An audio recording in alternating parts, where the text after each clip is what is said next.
Hey guys, welcome back to my channel. ಹೇಗಿದ್ದೀರಾ ಎಲ್ಲರೂ ಚೆನ್ನಾಗಿದ್ದೀರಂತ ಭಾವಿಸ್ತಾ ಇದ್ದೇನೆ. ಹಾಗೆ ನಾನು ಕೂಡ ಚೆನ್ನಾಗೇ ಇದ್ದೇನೆ.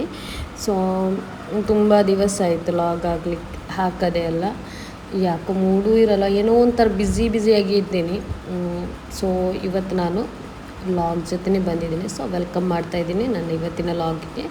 ಸೊ ಮೊದಲಿಗೆ ನೀವು ನೋಡುವಾಗ ಜರ್ನಿದೇ ನೋಡ್ತಾ ಇದ್ದೀರಾ. ಸೊ ನಾನು ಸಂಡೇ, ಲಾಸ್ಟ್ ವೀಕ್ ಸಂಡೇ ನಾನಿದು ಹಬ್ಬ ಆಯ್ತಲ್ಲ, ಆ ಒಂದು ಸಂಡೇ ದಿವಸ ನಾನು ನನ್ನ ಮಗಳಿಗೆ ಸೈಕಲ್ ಪರ್ಚೇಸ್ ಮಾಡಲಿಕ್ಕಂತ ಹೋಗ್ತಾ ಇರೋದು. ಸೊ ಹೋಗಿದ್ದೆ.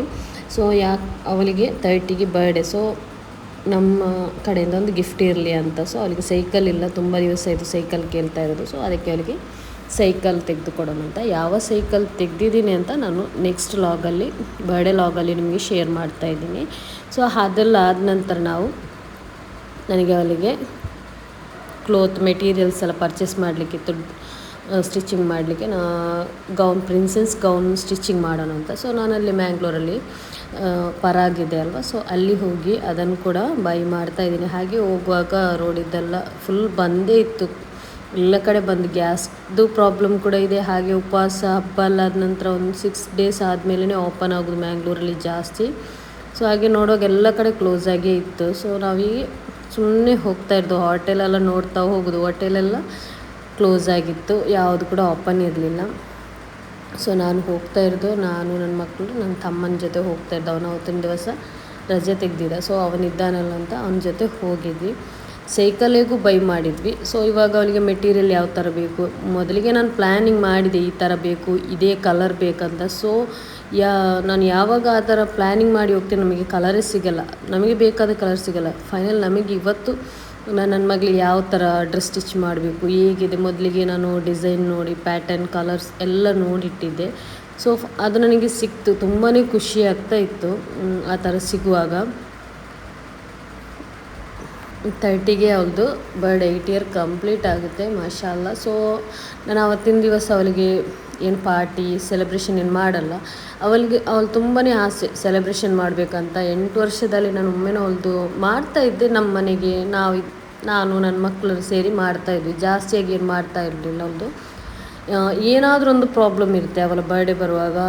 ಜಾಸ್ತಿಯಾಗಿ ರಂಜಾನಲ್ಲೇ ಬರೋದು ಅವಳದು ಬರ್ಡೇ. ಅದೆಲ್ಲ ಅಂದರೆ ಫಸ್ಟ್ ಟೈಮ್ ಮಾಡುವಾಗ ಲಾಕ್ಡೌನ್ ಇತ್ತು. ಸೊ ಆವಾಗ ಏನೂ ಮಾಡಲಿಕ್ಕಾಗಲ್ಲ. ಮತ್ತು ಆಲ್ಮೋಸ್ಟ್ 6 year ತನಕ ರಂಜಾನಲ್ಲೇ ಅವಳದು ಹುಟ್ಟುಹಬ್ಬ ಬರ್ತಾ ಇರೋದು. ಸೊ ಆವಾಗ ನಮಗೆ ಮಾಡಲಿಕ್ಕೆ ಮೂಡಿರಲ್ಲ. ರಂಜಾನ್ ಟೈಮಲ್ಲಿ ಹುಟ್ಟುಹಬ್ಬ ಹೇಗೆ ಆಚರಿಸೋದು, ಈ ಥರ ಒಂಥರ ಇರ್ತದಲ್ವ, ಬೇಡ ಅಂತೇಳಿ ಅದೇ ಥರ ಬಿಡ್ತಾಯಿದ್ವಿ. ಸಿಂಪಲಾಗಿ ಮನೆಗೆ ಏನು ಬೇಕೋ ನನ್ನ ತಾಯಿ ನಾನು ಅಲ್ಲಿದ್ದು ಜೊತೆಯಲ್ಲಿ ಮಾಡ್ತಾಯಿದ್ವಿ. ಈ ವರ್ಷ ಫೈನಲಿ ಅವಳಿಗೆ ಒಂಚೂರು ಗ್ರ್ಯಾಂಡಾಗಿ ಮಾಡೋಣ ಅಂತ ಒಂದು ಆಸೆ. ಹಾಗೆ ನೋಡುವಾಗ ಮದ್ರಸಾದಲ್ಲಿ ಎಕ್ಸಾಮ್ 27ಗೆ ಸ್ಟಾರ್ಟ್ ಆಗುತ್ತೆ. ಇವತ್ತು ಫ್ರೈಡೇ 27 ಅಲ್ವಾ.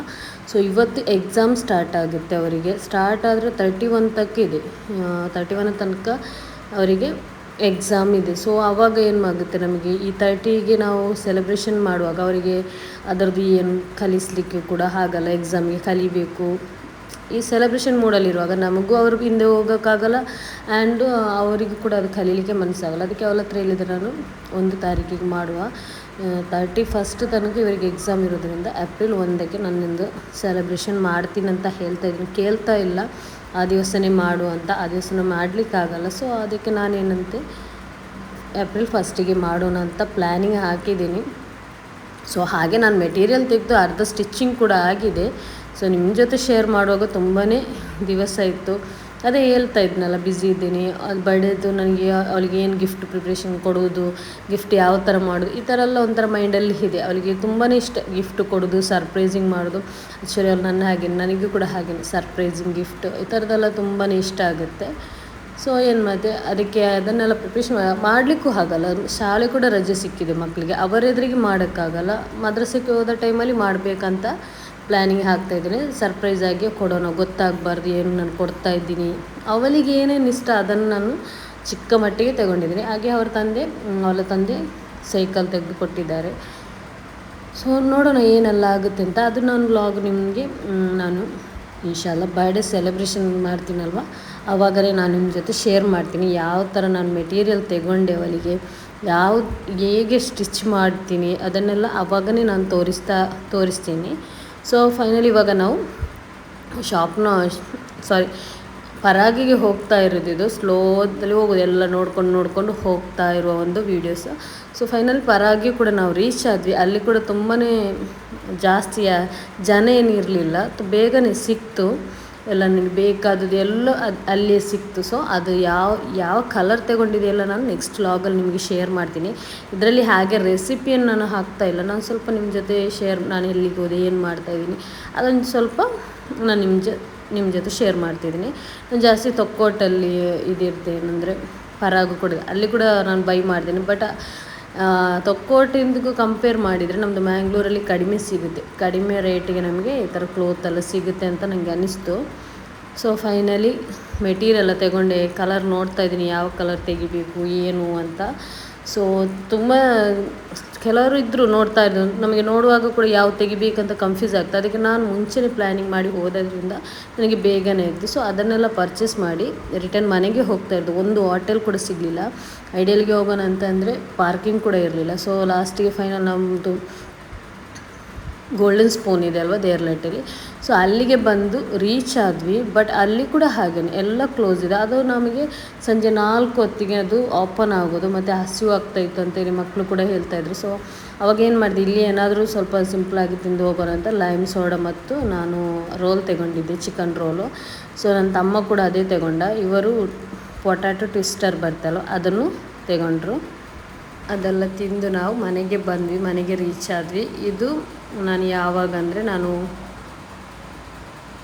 ಮೋಸ್ಟ್ಲಿ ಇದು ನಂಗೆ ನೆನಪಿಲ್ಲ ಯಾವಾಗಂತ. ಅದಲ್ಲ ಆದ ನಂತರ ನಾನು ನನ್ನ ತಂಗಿ ಮನೆಗೆ ಹೋಗಿದ್ದೆ. ಸೊ ಅಲ್ಲಿ ಸ್ವಲ್ಪ ನೈಟ್ ಹೊತ್ತಿಗೆ ಹೋಗಿದ್ದೆ. ಅಲ್ಲಿ ಹೋಗಿ ಅಲ್ಲಿ ಸ್ವಲ್ಪ ನಿಮ್ಮ ಜೊತೆ ಶೇರ್ ಮಾಡೋಣ ಅಂತ ವೀಡಿಯೋಸ್ ತಗೊಂಡಿದ್ದೆ. ಅವಳು ಕೂಡ ಹಾಗೆ ಚಿಕನ್ ಬಿರಿಯಾನಿ ಎಲ್ಲ ಮಾಡಿದ್ಲು. ಅದನ್ನೆಲ್ಲ ತಿಂದು ಮನೆಗೆ ಬಂದು ಅಕ್ಕಿ ನೆನೆಸಿಟ್ಟು ಹೋಗಿದೆ. ನೆಕ್ಸ್ಟ್ ಡೇಗೆ ನಮಗೆ ಇಡ್ಲಿಗೆ ಬ್ಯಾಟ್ರ್ ರೆಡಿ ಮಾಡಿಡೋಣ ಅಂತ ಹೇಳಿ. ಸೊ ಇವಾಗ ಬ್ಯಾಟ್ರನ್ನು ರೆಡಿ ಮಾಡ್ತಾ ಇದ್ದೀನಿ. ಹಾಗೆ ನನ್ನ ಫ್ರೆಂಡ್ ಮನೆಗೆ ಕೂಡ ಹೋಗಿದ್ದೆ, ಅದ್ರದ್ದು ನಾನು ನಿಮಗೆ ಇದರಲ್ಲಿ ನಾನು ಶೇರ್ ಮಾಡ್ತಾ ಇಲ್ಲ. ಸೊ ಅಲ್ಲಿಗೆ ಹೋಗಿ ಬರುವಾಗ ಐಸ್ ಕ್ರೀಮ್ ತೆಗೆಯೋಣ ಅಂತ ಹೋದಾಗ ನನಗೆ ಈ ಥರದೊಂದು ಕುಲ್ಫಿ ಟೈಪಲ್ಲಿ ಐಸ್ ಕ್ರೀಮ್ ಸಿಕ್ತು. ಇದರಲ್ಲಿ 10 ಪೀಸ್ ಇರುತ್ತೆ, 100 ರುಪೀಸ್ ಆಯಿತು. ತುಂಬಾ ಟೇಸ್ಟಿಯಾಗಿತ್ತು, ಒಂದೊಂದು ಫ್ಲೇವರ್ ಕೂಡ ಚೆನ್ನಾಗಿತ್ತು. ಸೊ ಎಲ್ಲ ಕೆಲಸ ಆಗಿ ಮಲಗಲಿಕ್ಕೆ ಹೋದೆ. ಸೊ ಇವತ್ತಿನೊಂದು ಚಿಕ್ಕದಾಗಿರೋ ಲಾಗ್ ನಿಮಗೆ ಇಷ್ಟ ಆಗಿದೆ ಅಂತ ನಾನು ಭಾವಿಸ್ತಾ ಇದ್ದೇನೆ. ಇಷ್ಟ ಆಗಿದ್ದಲ್ಲಿ ಪ್ಲೀಸ್ ಸಬ್ಸ್ಕ್ರೈಬ್ ಮಾಡಿ. ಹಾಗೆ ಸಬ್ಸ್ಕ್ರೈಬ್ ಮಾಡದೆ ನೋಡೋರಿದ್ದರೆ ಪ್ಲೀಸ್ ಸಬ್ಸ್ಕ್ರೈಬ್ ಮಾಡಿ ನೋಡಿ. ಲೈಕ್ ಕಾಮೆಂಟ್ ಕೂಡ ಹಾಕಿ. ಕಾಮೆಂಟಲ್ಲಿ ನಿಮಗೆ ಏನಾದರೂ ನನ್ನ ಕೇಳಬೇಕಂತಿದ್ರೆ ಕೇಳ್ಬೋದು. ಹಾಗೆ ಇನ್ಸ್ಟಾಗ್ರಾಮ್ ಪೇಜ್ ಕೂಡ ನಾನು ಅಬೌಟಲ್ಲಿ ಹಾಕಿದ್ದೀನಿ, ಫಾಲೋ ಕೂಡ ಮಾಡಿ, ವಿಸಿಟ್ ಮಾಡಿ. ಸೊ ನೆಕ್ಸ್ಟ್ ವೀಡಿಯೋದಲ್ಲಿ ಸಿಗೋಣ. ಬಾಯ್, ಥ್ಯಾಂಕ್ ಯು ಫಾರ್ ವಾಚಿಂಗ್.